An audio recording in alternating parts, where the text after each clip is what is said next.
千里之行，始于足下.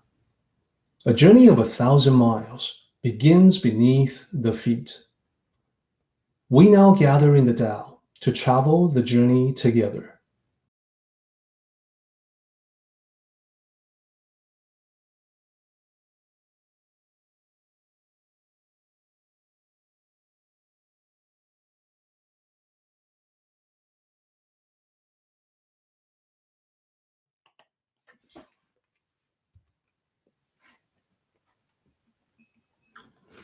So as a reminder for everyone, previously we went through the structural analysis of 16.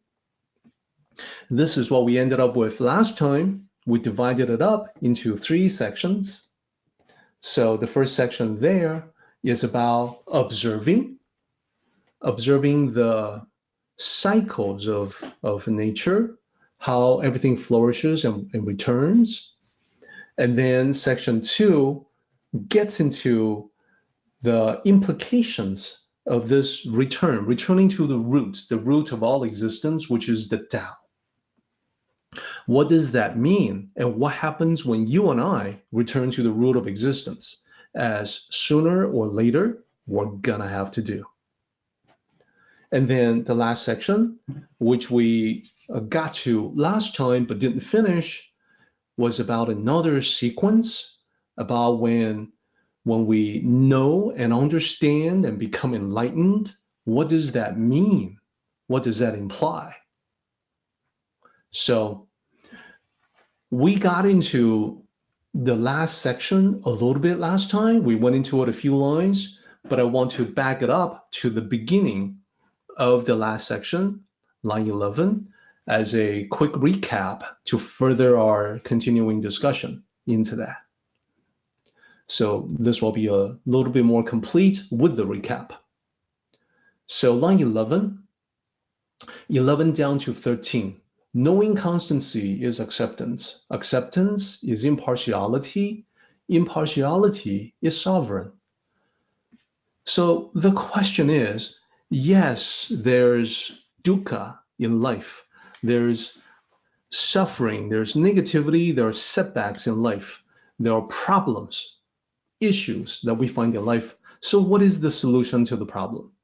Well, these 3 lines say it begins with knowing yourself. And by self, I'm talking about the unchanging, constant self. When you know yourself, you gain the clarity of perception that is available to your higher consciousness. When you are able to see things clearly in that way, it leads you to accepting reality as it is, which means you look at the world objectively, or as I say, with objective impartiality. You then realize that the world is not out to get you. The world is what you make of it. So you stop complaining and you start doing something about your problems, thereby taking charge of your life. To take charge is to be sovereign in life, is to have sovereignty in life.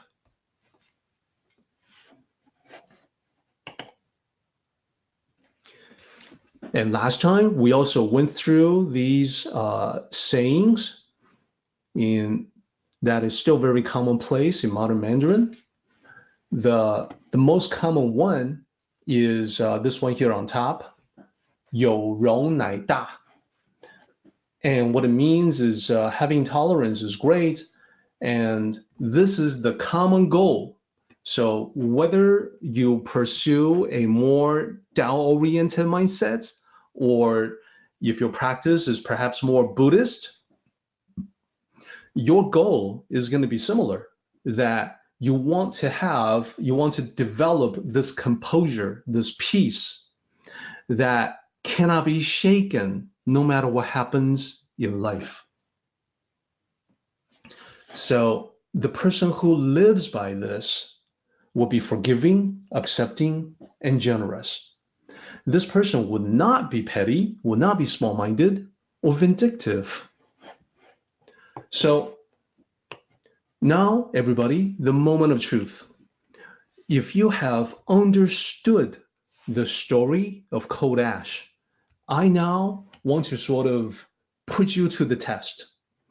I'm going to tell you another story that has some similarities to cold ash, the story of cold ash. At the end of it, I'm going to ask you a question that will test your understanding of the Tao mindset. So please listen to this one. I think it's important. I think this is crucial. I think this is the key to demonstrating your understanding of this whole idea, of this paradigm, if you will.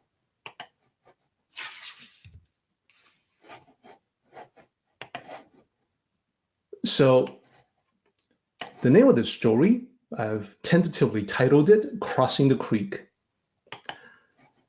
Once upon a time in ancient China, there was a monk who went deep into the wilderness, seeking solitude. He found a cave that could shelter him from the elements, and he learned how to live off the land. So he started living in that cave in order to devote himself to the sutras and meditation. After 10 years of this intensive practice, he felt ready for the next phase of his plan. So he thought, finally, through hard work and determination, I have attained enlightenment. Now I'm ready at long last. I can return to civilization and teach the world this precious knowledge that I have perfected.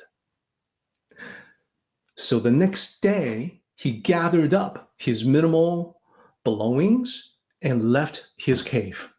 He walked through the forest in the general direction toward the towns and villages, which were still quite far away. He came to a shallow creek. He looked around and he found a place where a large tree had fallen directly across the creek. And this gave him an easy way to walk over to the other side. So he started walking.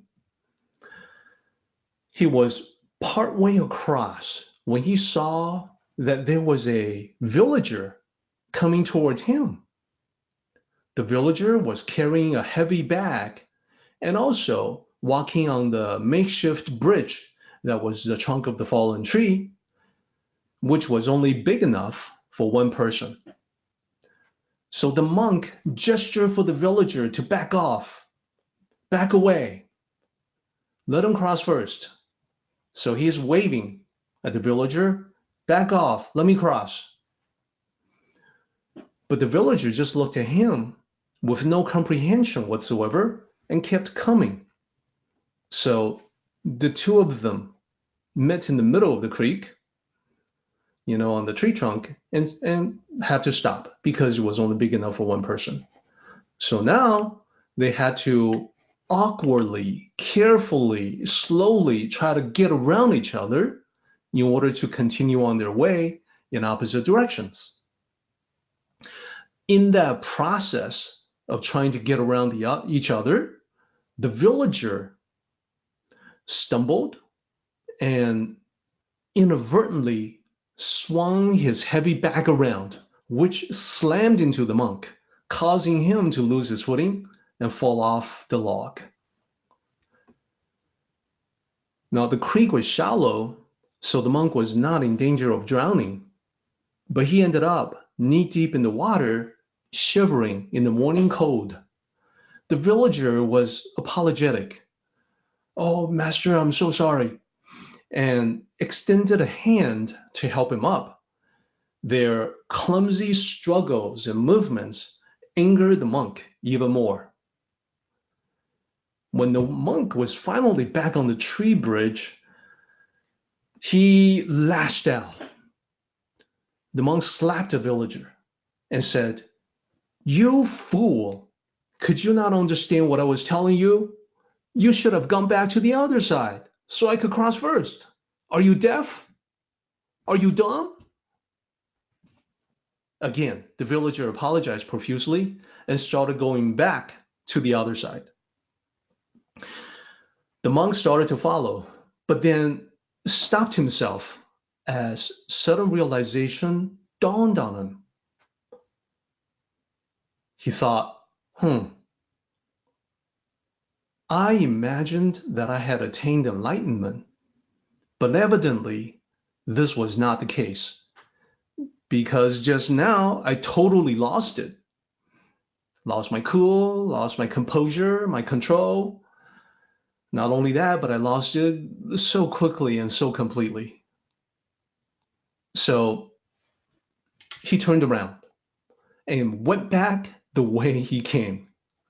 He needed to get back to the cave. Maybe, after another 10 years of hard work, he will really be ready. The end. So let me ask everyone this story. What do you think about the monk? Was he right? That maybe in another 10 years, he will be ready? That is at the heart of the concept and the story.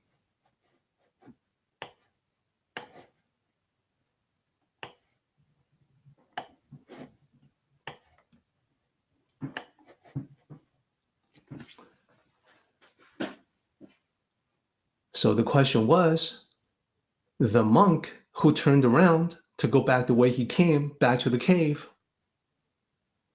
was he right?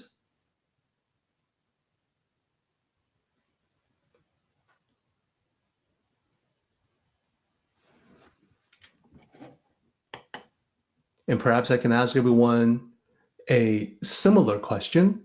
Do you think that 10 more years will help the monk? Yes. Anuj, you are correct. He was not right in thinking that more time spent in a cave with sutras and meditation would make any difference. You're right, Maria. He doesn't know how to attain enlightenment. If he had enlightenment, he would have applied it differently in his interaction with a villager. Kevin, you are correct. Tim, you are absolutely right on. This is not a lesson that one can learn in seclusion.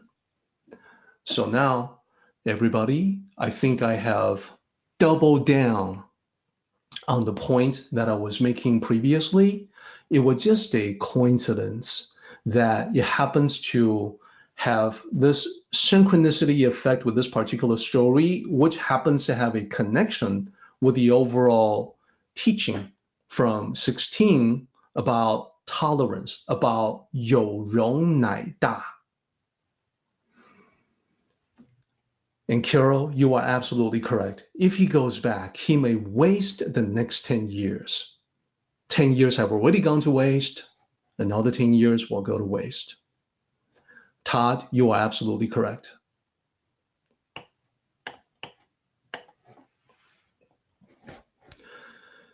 Yeah, so anyhow, you can tell the reasoning. You can now see the reasoning, why the Tao sages say, it's not about being a hermit. It's really about being with other people,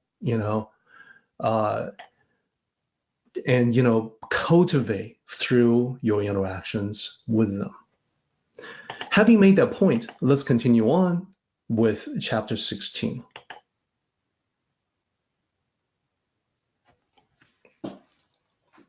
So here we are. Let's take a look.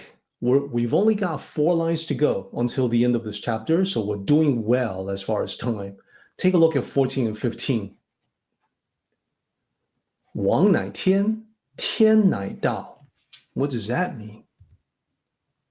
So I'll do a literal transcription of the 2 lines. So the first line, 3 characters, 王乃天. First character, 王, it means king. 乃 is Third character, last character means heaven. King is heaven. Sovereign is heaven, is the translation. So just by looking at that phrase, sovereign is heaven, it's not going to reveal the full meaning yet. So hang in there. Line 15, 天乃道. What does that mean?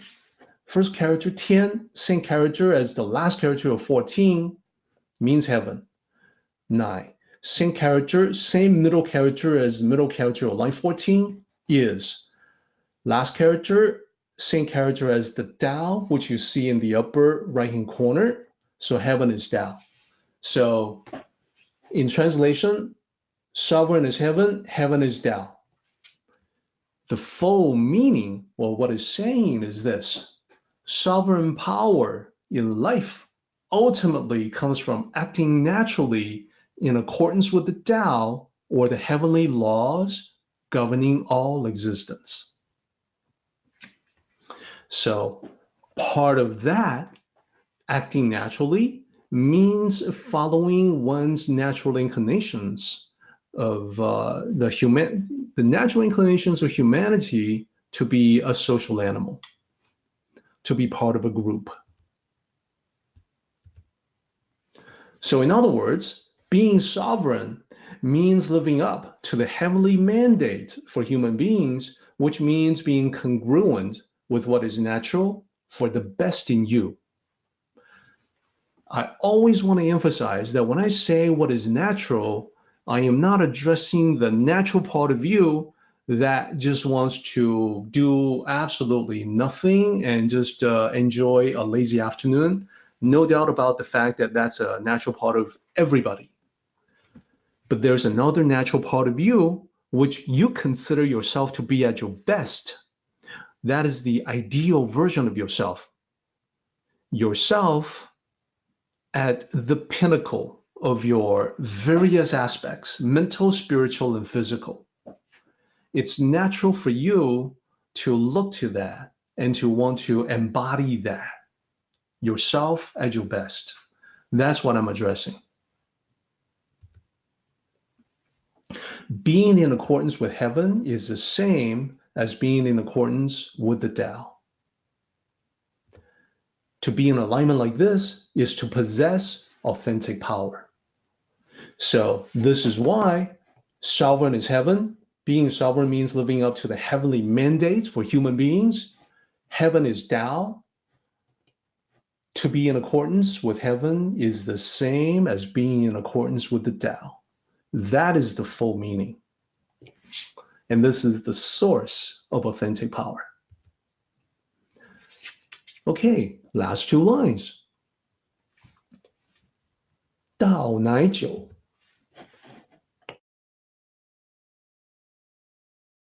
So the Tao, the first character in line 16 is the same as the last character in line 15. That's a character for the Tao. 乃. This is the character for is, just like all the other lines. 久, the last character there, means long-lasting, everlasting. So literally it says Tao is everlasting. Therefore, everything that lasts is in accordance with, in alignment with, in congruence with the Tao. The flip side is that everything that doesn't last, all things that don't last, they are contrary to the Tao. So we talk about the world, the material world, being transient and impermanent, while transience and impermanence are contrary to the Tao. They don't last.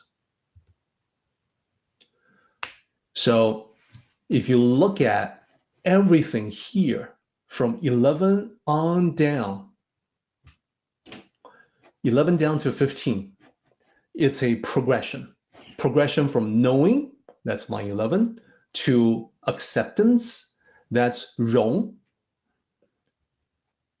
line 12, to impartiality, Gong, to 13, to sovereignty, Wang, to 14. This is a goodness that's in accordance with the Tao, in accordance with heaven, which is in accordance with the Tao, It's a goodness, it's a benefit to you that lasts and lasts. That's what it says. Last line. The self is no more without danger. So in this concluding line, there are two possible interpretations.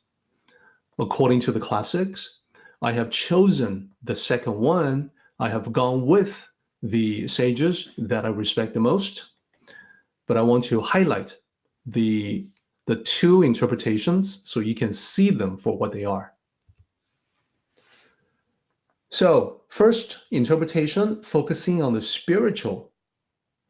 Upon death, your physical body is no more, and you return to the Tao in your true nature that can never be harmed in any way. That covers the self is no more without danger. In other words, without harm.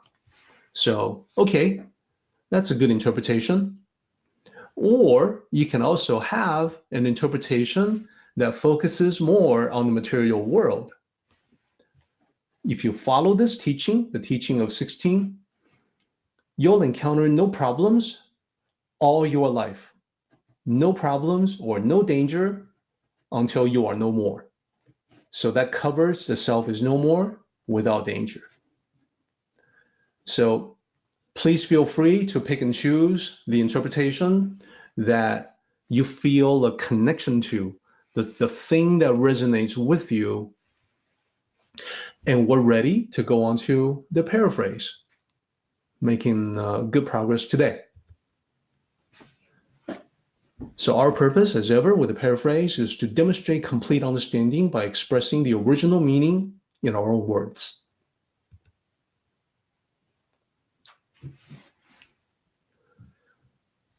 And we start with section 1. Section 1 says, attain the ultimate emptiness, hold on to the truest tranquility. So this is about observation of all the things out in nature, their cycles, their flourishing, their returning to the root of all existence. So in other words, we're talking about the cycles of life and death. So here's the paraphrase. I observe the world from a Tao perspective by clearing my mind, so I can quiet my thoughts to bear silent witness. I see the intricate workings of nature and all the living things in it. I see the cycles of birth, life, and death as they apply to humanity. We, like all living things, come into this world to live, thrive, and experience. Eventually, we must return to the Tao, the root of all existence.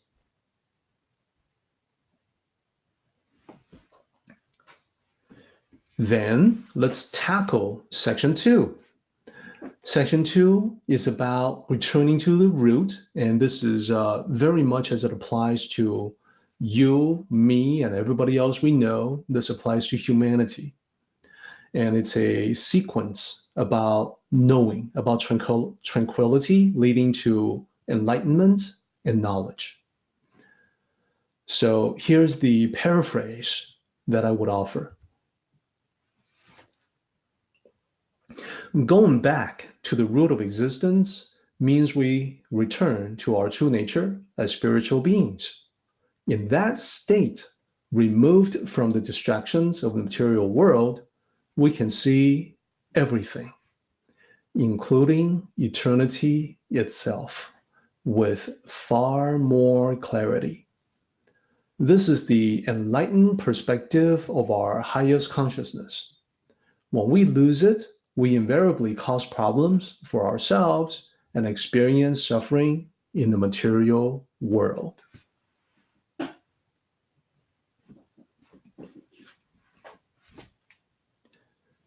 Okay, onward to the last section.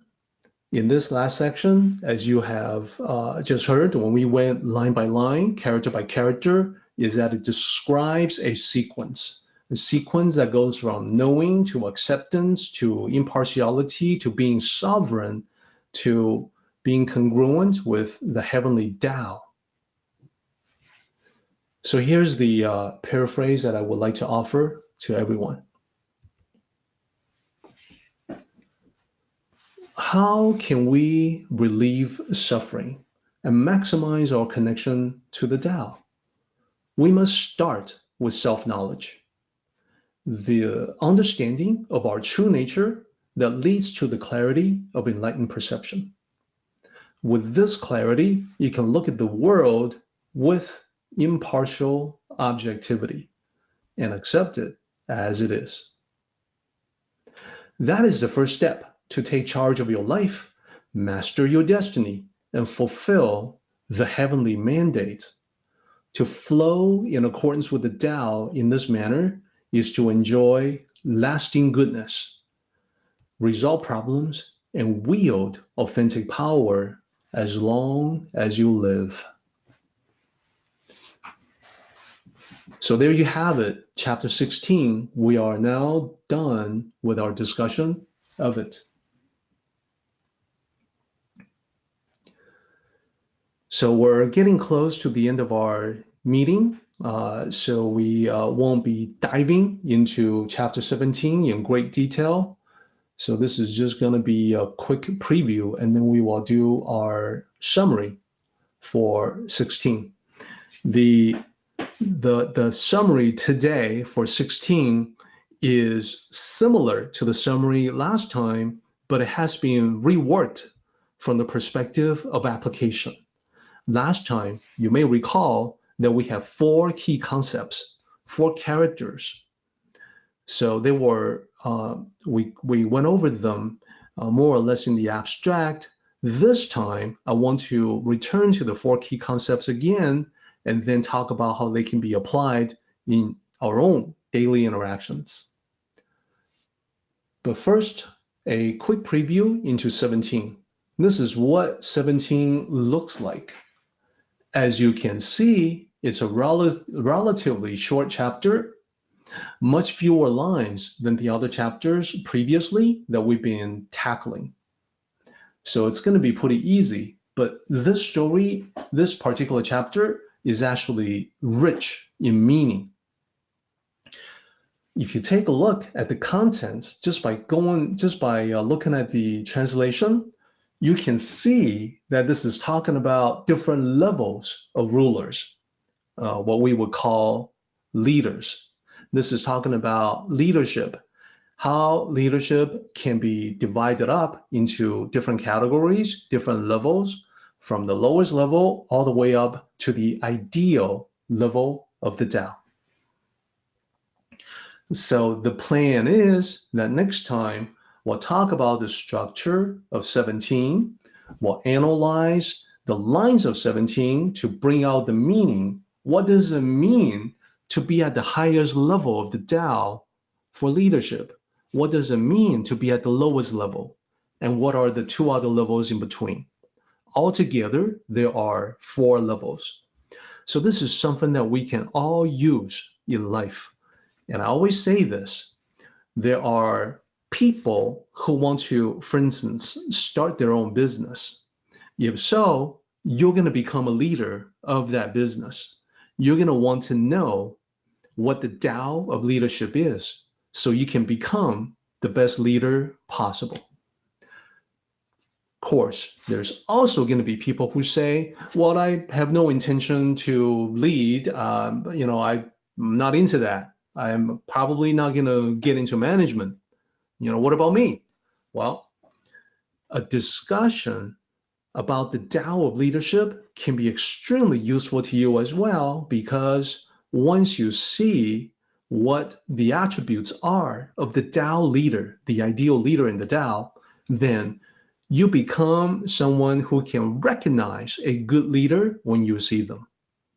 You can look at them and think about how, hey, of the attributes of the ideal leader, this person is actually coming fairly close. This is someone that I can follow. Or conversely, recognize the bad leaders that you should not follow to avoid them.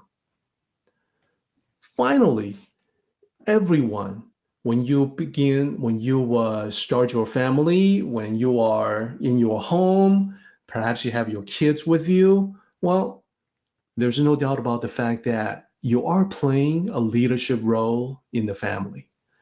Everything that we talk about in the Tao of leadership will apply. And I know that sometimes being a parent is not easy, but I can promise that by getting into and understanding the Tao of leadership, it's going to make things so much better. So with that, let me jump to the summary for 16, the second summary.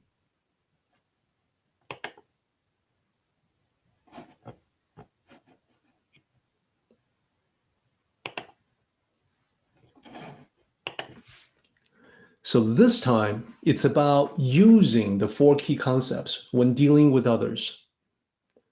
So it's the same 4 key concepts as before. The first one is Jìng, tranquility.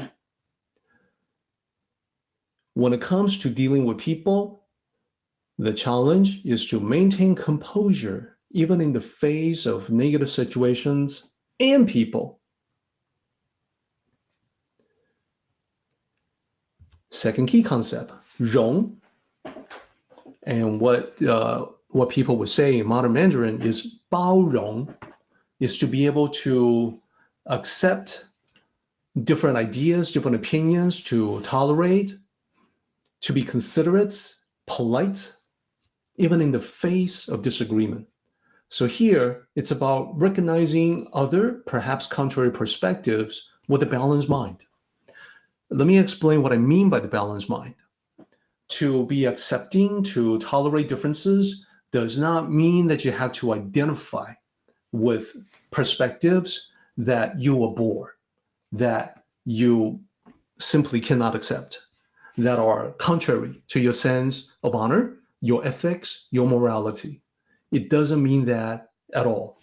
The balanced mind means that you want to approach everything without a dogmatic, inflexible adherence to preconceptions, and at the same time, balance it with a healthy dose of skepticism.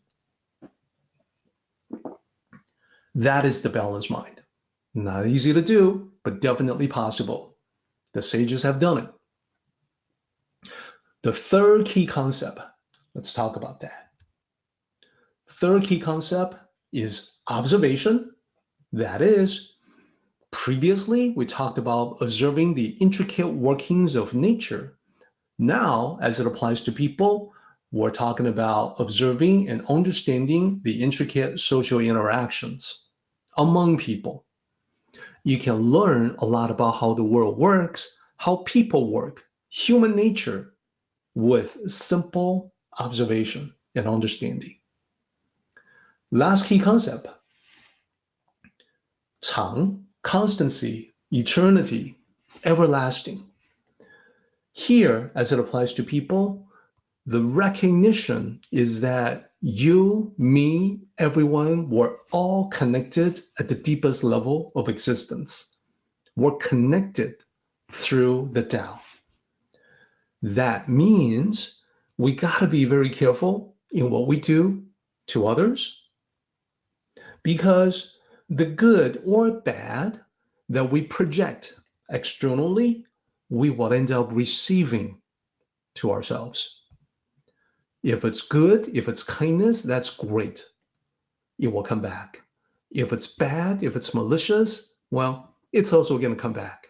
And hopefully, it will be a karmic lesson. So in a sense, as long as we learn from the experience, that will also be a good thing.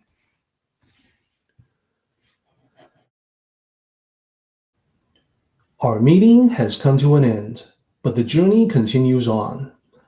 Let us travel safely. Until next time, May the Tao fill you with peace and happiness.